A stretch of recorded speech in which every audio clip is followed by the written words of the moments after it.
बांटने की आदत। एक बार की बात है, एक गरीब आदमी था जो मेहनत मजदूरी करके अपना और अपने घर वालों का गुजारा करता था। उसकी ख्वाहिश थी कि वह अपने बच्चों को तालीम दिलाए, मगर पैसे कम होने की वजह से यह मुमकिन नहीं था। वह जिंदा दिल इंसान था।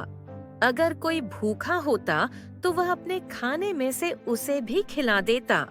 एक दिन सफर के दौरान वह आराम करने बैठा तो ऊपर से एक कागज गिरा जिस पर लिखा था, अमीर होने का राज। अचानक एक प्यारी सी परी नजर आई और बोली, दरिया के किनारे सोने का संदूक है, लेकिन तुम्हें गहरी खुदाई करनी होगी। गरीब आदमी ने हिम्मत नहीं हारी। वह दिन रात मेहनत करता रहा।